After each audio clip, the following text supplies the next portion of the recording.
The 2025 NWSL semifinals are in the books, and what a semifinal weekend that was. We've got Jaedyn Shaw's buzzer beater. Gotham FC cannot be stopped. Trinity Rodman and the Washington Spirit breezing past the Portland Thorns at a sold-out Rowdy. And I mentioned Rodman. We're going to get into her contract situation. And could Saturday have been the last time Rodman was at Rowdy? Now with me, fresh off of another Saturday night at Audi Field, it is Melanie Anzidei. Hello, Melanie. Hello, thanks for having me. And joining us for this very special edition of the semifinal breakdown, it is Meg Linehan. Hello, Meg.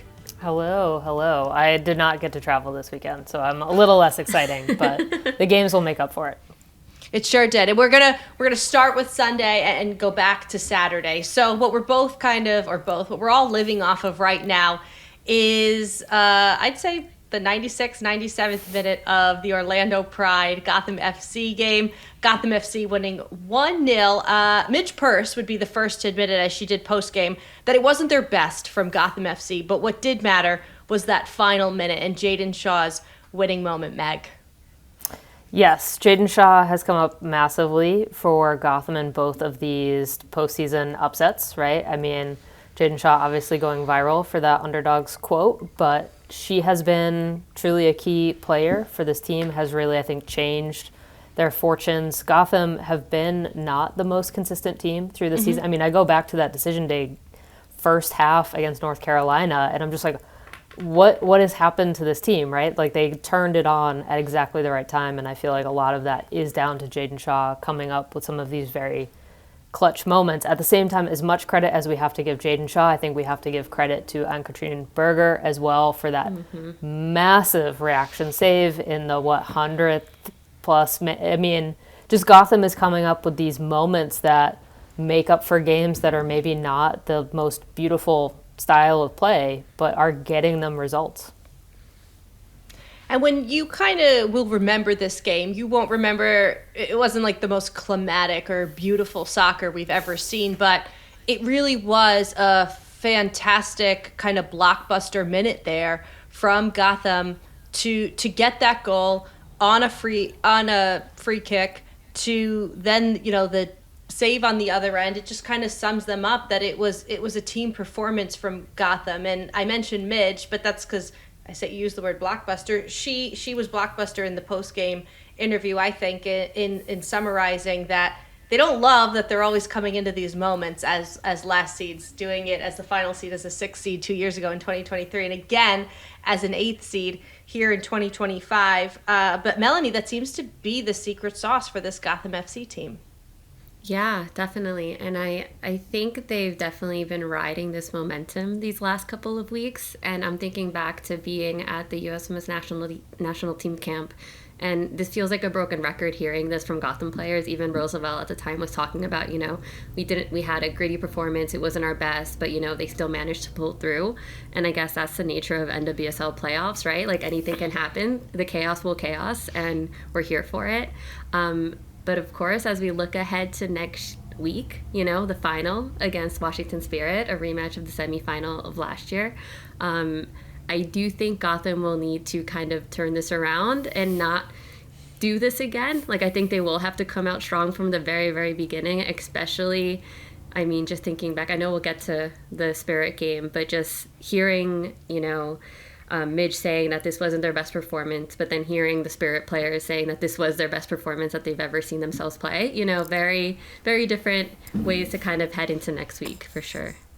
Yeah, Midge saying, quote, was a particularly poor performance on our part and my part. And I think that while you can't keep having those and kind of putting a Band-Aid on things, there is a level of accountability that we see from this team that you don't always get, Meg.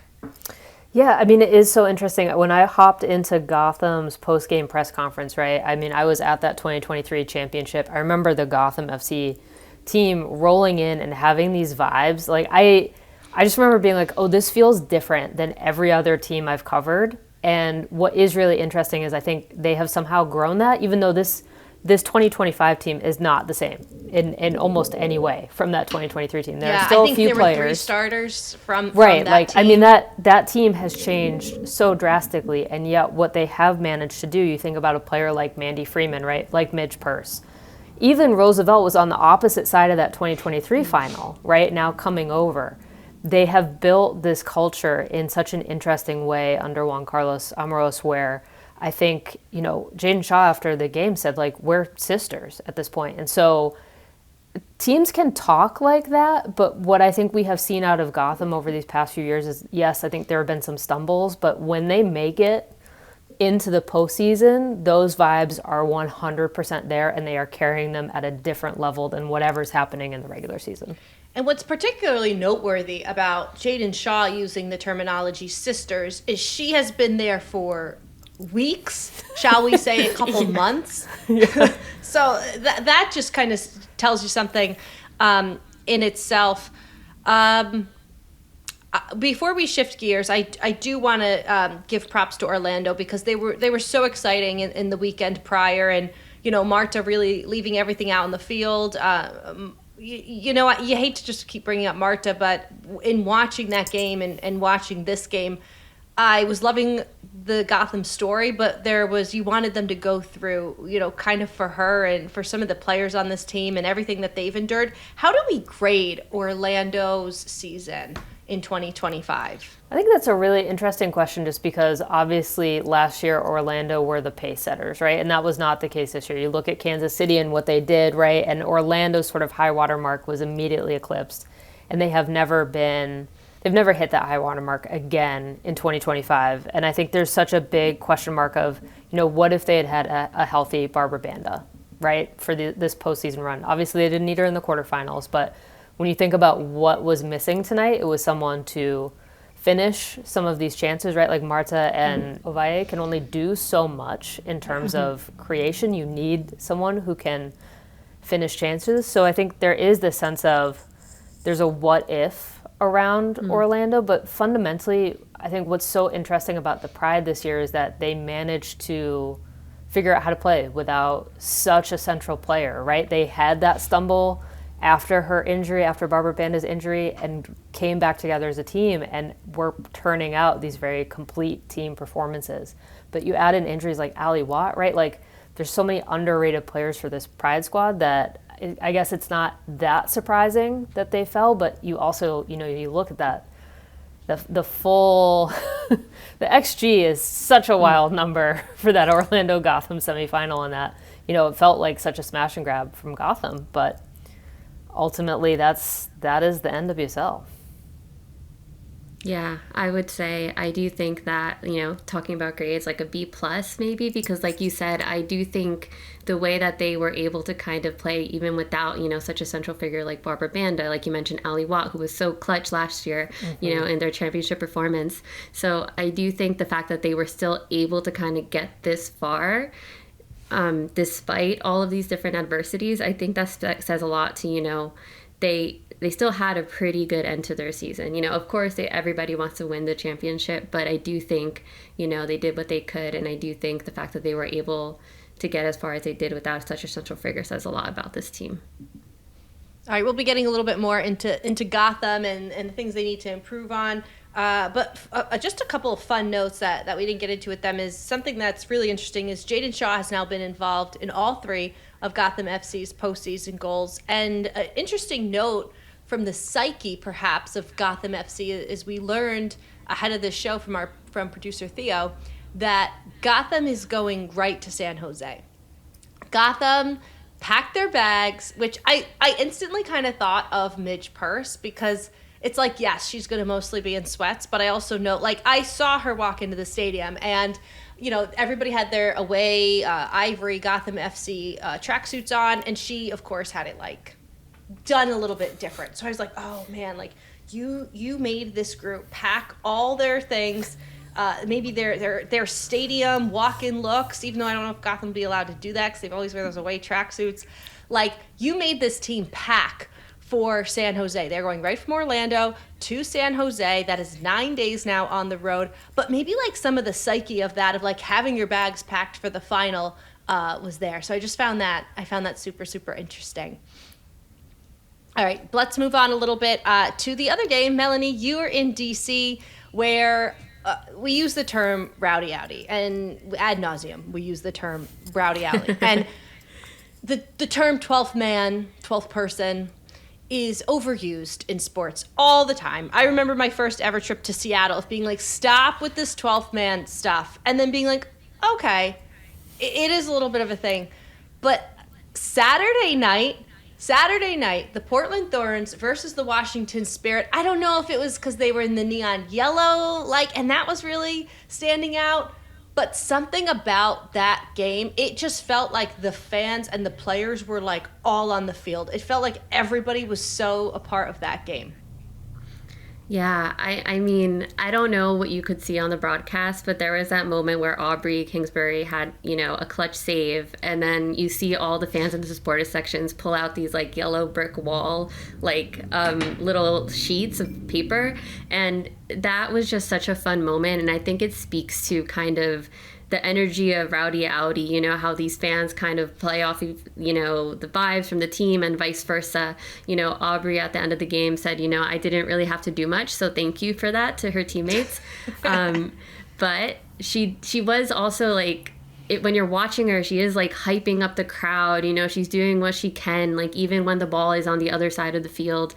And I do think there is something to be said about what, the Washington Spirit have kind of culminated and created in DC, because it isn't just in the stadium. You kind of see it leading up to game day. You see, people in hotels, people walking to the stadium from blocks away. I do think it's such a vibe in the city, and I know last week I said it, I get it, but now it's just it's such a good thing to see, in the NWSL, to have a team like this being supported in this way, especially when it isn't their stadium. It isn't a Kansas City Current situation where it's something that they're building in a different way. I'll tell you this. It might be DC United Stadium, but even when you're in there, it doesn't feel like that thing is anybody's stadium. I don't know how to describe it. Even though the fact that it's a new stadium, there's something that was very temporary in the way that it was built. It's one of the more the concourse is not one of the more disappointing new stadiums in the North America. It really is. Sorry everybody. But you know what? This kind of got me thinking, because we see both in the NWSL. They have a neutral site, just like the Super Bowl. In MLS, the better seed hosts the final. And it kind of started to dawn on me at the end of that semifinal game of damn, you just kind of feel like that if you come out of the semis as the second seed, do the Spirit deserve to have this final? There's a lot of positives. There's a lot of positives in a neutral site, but I'd love to know from the both of you, are you stock up or stock down on a neutral finals site? I think it still has to happen, right? Okay. The NWSL is not mature enough yet to move away from the neutral site. What I think feels very silly to me is that we are getting DC versus New York City in San Jose, California. It's just the most inconvenient possible option for two fan bases to travel, right? And so I think there is that sort of disappointment of, the site is set, right? But we haven't, DC was, I guess, the last host. And DC was a great NWSL championship host, right? But I do think that, just what we have seen out of Audi Field and out of that supporters group, I think it will still people are going to travel, but that relationship and that boundary being so, permeable between players and supporters and them feeding off of each other, that's not going to translate to San Jose in quite the same way. And that's what feels kind of I do wish that we could have something more. Permeable is the perfect word for it. From a positive perspective, I can say the neutral site, in terms of, I know these things are not that important to the game, but they are important to the event and the grandeur of the event. Having panels and workshops and speakers and events and parties and all of that not having to be planned in 6 days is hugely helpful to a league like NWSL. That's where MLS at times, I think, really has a challenge with the final, figuring out on a Sunday night how they're going to pull it all off, because they aren't the NFL that is just going to, they're not the NBA that's going to figure it all out. So it's tough. I kind of love a neutral site for that reason, that like if you're just a soccer fan, you're an NWSL fan, you could book your tickets, you could plan a trip with your friends, all that, but it does make it hard.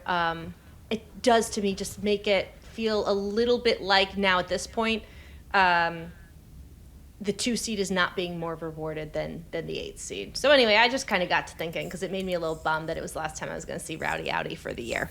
The person who we know is definitely seeing Rowdy Audi for the last time this year, and I think fans are a little worried the last time for a long time, could be Trinity Rodman, whose contract is up at the end of this season. So there's a lot of factors at play.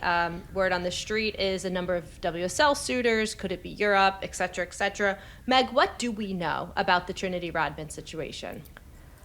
I mean, I'll be honest. We know that we always knew that there was going to be European interest. We knew that she was going to be a free agent, right? Like, no one should really be surprised by this, by the timing around it. What I think is really interesting is the fact that negotiations are ongoing directly with Jessica Berman and the league itself, right? And to be fair, there is leeway for that simply because players sign their contracts with the league and not with teams. But in terms of what we know, I mean, this is the same question that the NWSL has been banging its head against for the past, 2-3 years, right? Is that they are losing top, especially American talent, to the top teams of Europe because there are deeper pockets and no salary cap. So that's kind of where we are. But when it comes to Rodman itself, like, it's even really hard to estimate. Like, there is still a chance that she stays in the NWSL. There is a chance that she goes to Europe. Nothing seems settled right at this moment. It's very much a game of, like, who has leverage and when. I'd love your 2 thoughts on this because, again, there's huge positives and negatives. And I think that if the World Cup wasn't in the summer of 2027, you'd think to yourself, go become more of a global brand, go get that paycheck in places that there aren't a salary cap, live in another country, maybe learn another language, don't learn another language if you're in England, all the things that come with that, play in Champions League. But it's another type of system if you are going abroad.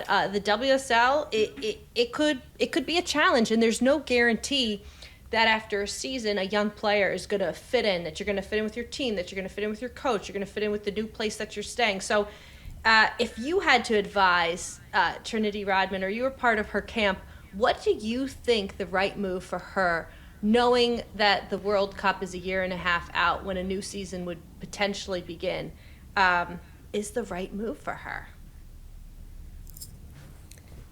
I mean, I think when it comes to Trinity Rodman and whether she stays or goes, I think she will go eventually. I think one day we will see Trinity Rodman in Europe. But right now, it just feels like she doesn't want to leave, you know? I feel like the fact that it's getting to this point, the conversation is getting to the point where the NWSL is getting involved.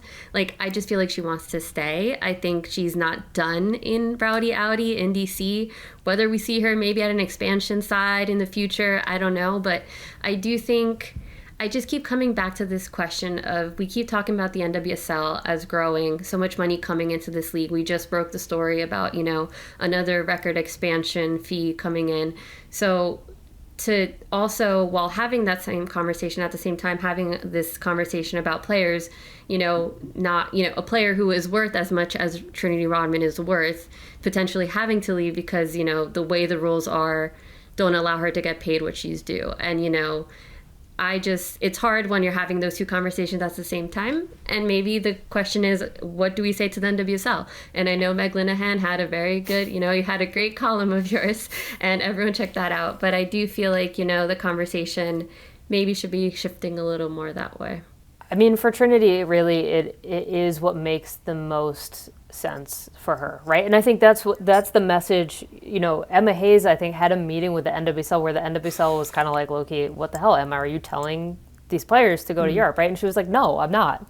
And Alyssa Thompson even said, you know, Emma Hayes was more concerned than I was about the potential move to Chelsea. She asked me some really tough questions. So I think it's just a matter of, like, when it's right. She wants to play in Europe at some point. I don't know if now is the right time. I think European teams are probably going to be looking at her injury history, especially this year. And I think that's going to have an impact. And the question is, would she be better suited or better, would there be some sort of benefit to staying and training in a familiar environment rather than uprooting everything and travel being a bigger factor for her, right? So I think there are those questions for her.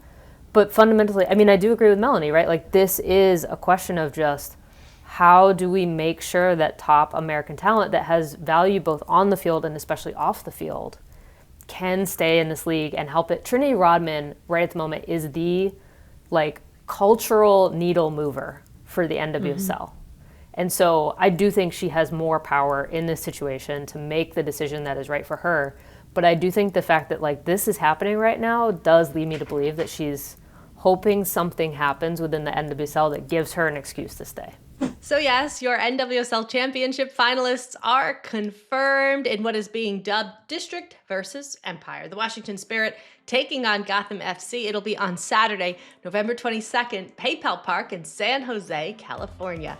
It'll be Gotham's second ever NWSL final when they went on to win it in 2023. As for the Spirit, this is their fourth visit. Champions in 2021 and 2016. Runners-up last year in 2024. Fun fact for you, the 2025 NWSL Championship Final is going to be the 44th meeting between these two sides in all competitions, which means it is the most ever played game in NWSL history, surpassing the Thorns versus the Reign at 43. Big thanks to Opta for that one. Thanks so much for hanging out with us on Full-Time Review today. If you've got questions, comments, concerns, or you just want us to answer something, send it over to us at fulltime@theathletic.com or shoot us a DM over on our social channels on Instagram or TikTok.